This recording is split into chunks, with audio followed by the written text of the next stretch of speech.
A gente finalmente vai falar sobre a sexualização de personagens femininas em animes japoneses.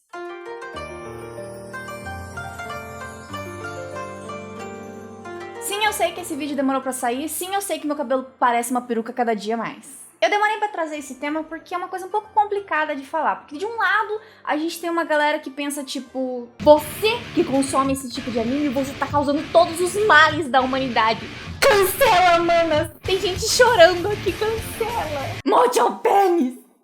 Em contrapartida, a gente tem aquela galera que qualquer coisa já tá falando: lacradores estão acabando com a indústria dos animes. Pois é, não dá nem mais pra bater punhetinha pra bonequinha 2D em paz. As feministas e os lacradores estão tentando destruir todo e qualquer anime envolvendo uma personagem feminina. Não dá mais pra pôr bonequinha 2D gostosinha em nenhum tipo de anime nunca mais na história da humanidade. Mas eu quero convidar vocês a se permitirem discutir sobre o assunto, sabe? Não levar nem pro lado de, nossa, morram machistas, nem pro lado de lacradores estão tentando acabar com toda a indústria dos animes. Calma, eu sei que você tá vendo uma mulher de cabelo colorido e pensa, meu Deus, lá vem a feminista, vai militar pra cima da gente. Mas eu quero que você me dê a chance de conversar com vocês antes de sair me ofendendo ou de fechar o vídeo sem nem ouvir o que eu tenho a dizer. A gente não pode tratar o desenvolvimento de uma história fictícia da mesma maneira que a gente trata ações de pessoas no mundo real, no nosso dia a dia. As histórias, elas são escritas por várias razões, mas o foco principal delas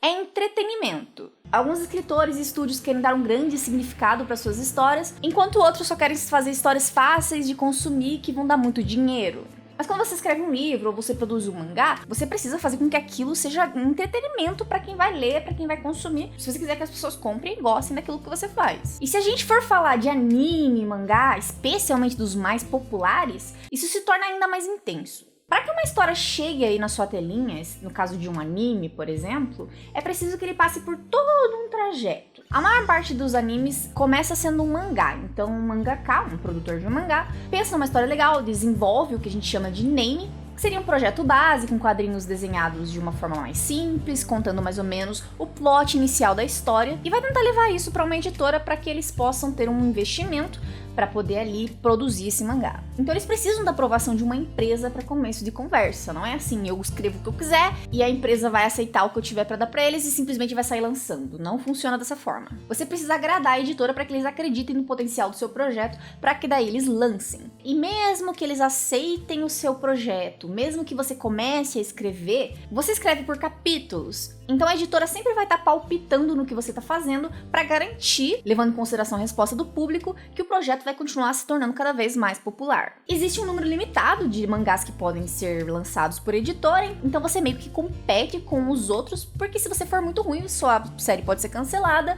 para entrar uma outra que se tornaria mais popular no lugar da sua. Então o potencial de ganhos que sua história tem é basicamente o que vai ditar se ela vai ou não ser lançada e se ela vai ou não ter o potencial de virar um anime no futuro. Para isso você tem que agradar o maior número de pessoas possíveis.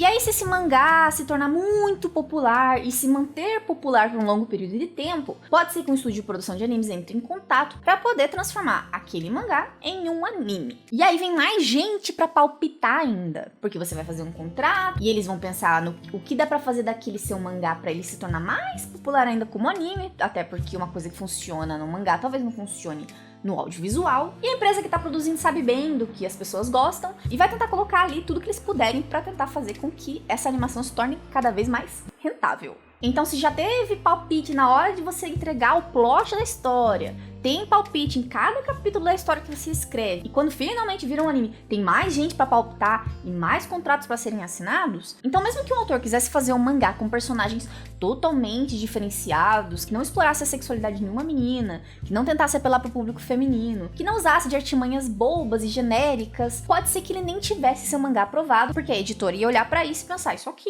não vai dar lucro, a gente não vai investir. Então até o anime chegar na sua telinha, como você gosta de assistir ele passa por um longo processo de industrialização. Não é uma pessoa, são várias pessoas envolvidas nesse projeto. E muitas delas são burocratas, empresários de 50, 60 anos, donos de empresas gigantescas, que não vão pensar em educar o público com aquilo, mas apenas fazer o que vai mais apelar para ganhar cada vez mais dinheiro. Um anime legal para vocês assistirem bastante desse processo e dessa dificuldade toda é o anime Bakuman. que basicamente conta a história de dois rapazes que querem produzir um mangá juntos. E durante a história você vê toda a burocratização, como eles não conseguem fazer exatamente aquilo que eles querem, e muitas coisas eles acabam se moldando para agradar o público, e como a popularidade de cada capítulo lançado no mangá acaba fazendo com que eles mudem o rumo da própria história que eles estão escrevendo. Se a gente tiver tudo isso em mente e levar em consideração o cenário político, econômico, cultural atual, especialmente do Japão, fica mais do que evidente a razão pela qual a gente tem tantas personagens femininas sexualizadas nas animações hoje em dia.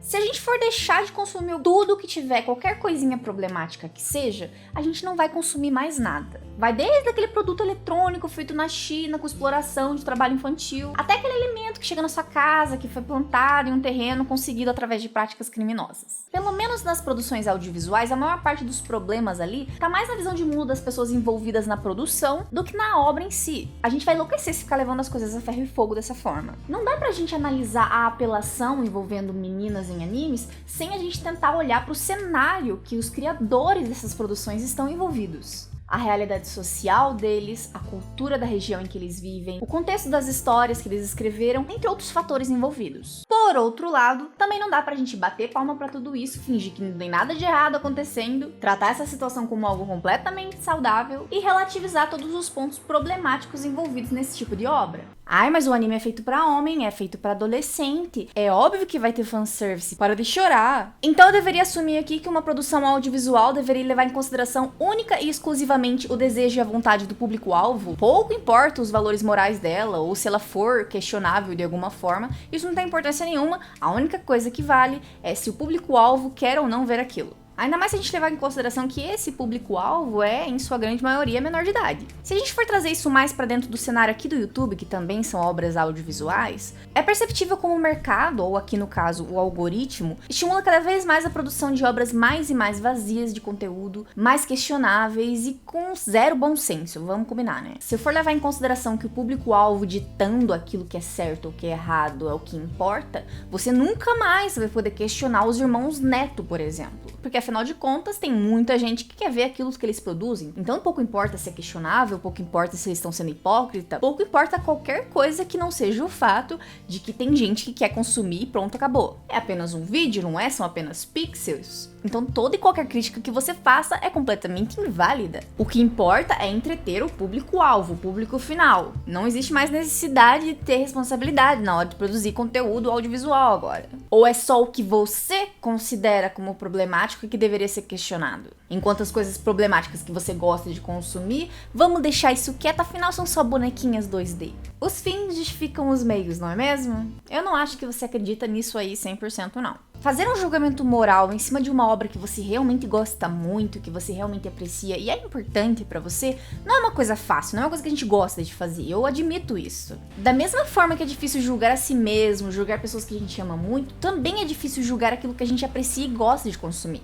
Pensar que você pode admirar e gostar de uma coisa que é questionável moralmente não é algo que você queira admitir pra si mesmo. Mas esse processo é importante e é necessário. Só porque você reconhece que algo pode ser problemático, que existem questões questionáveis ali, não quer dizer que você precisa detestar aquilo, que você não possa apreciar as partes boas e positivas daquela obra em si. Justamente porque não importa quanto tempo passe, não importa quão incrível uma obra seja, não importa a sociedade, quanto ela evolua, sempre vão ter coisas a serem questionadas. E a mesma coisa com as obras que a gente consome. Ah, eu sou homem, eu gosto de ver um peito bonito, eu gosto de uma mulher gostosa. E isso é compreensível, mas você consegue entender que tem uma diferença entre você gostar de mulher bonita e uma obra tentar retratar como se a realidade fosse que todas as mulheres são lindas, gostosas, e que existem pra ficar de enfeite, que elas não têm uma personalidade muito boa, que elas servem mais pra serem bonitas e atrair os homens? Eu posso muito amar o One Piece e questionar o exagero da proporção corporal dos personagens, daquelas roupas exageradas que estão ali exclusivamente pra apelar pro público. Eu posso olhar pra isso e questionar por que isso é necessário, afinal de contas. É isso que a gente gostaria que a realidade fosse? É realmente isso que o público-alvo quer? São esses os valores que a gente tem construído, por exemplo? Eu sempre vou lembrar, por exemplo, dos valores legais que Naruto me passou. Como a amizade é uma coisa importante, como você nunca desistir é algo importante. Ao invés de sair no soco com alguém, seria melhor você conversar e tentar entender a pessoa. são valores que eu sempre vou carregar de Naruto. Mas isso não me faz deixar de questionar como o anime trata como uma coisa divertida e engraçada a Sakura espancar o Naruto sempre que ela não acha algo que ele fez legal. Ou uma criança ser criada sozinha sem nenhum tipo de supervisão e ainda sofrer bullying da cidade inteira, sem ninguém fazer nada a respeito. Mas essa é a minha perspectiva da situação e eu gostaria que vocês deixassem aí a opinião de vocês sobre o assunto, o que vocês acham.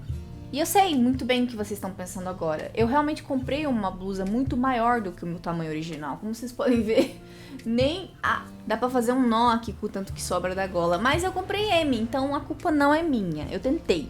De qualquer forma, eu espero que vocês tenham gostado do vídeo. Um grande beijo a todos e até a próxima.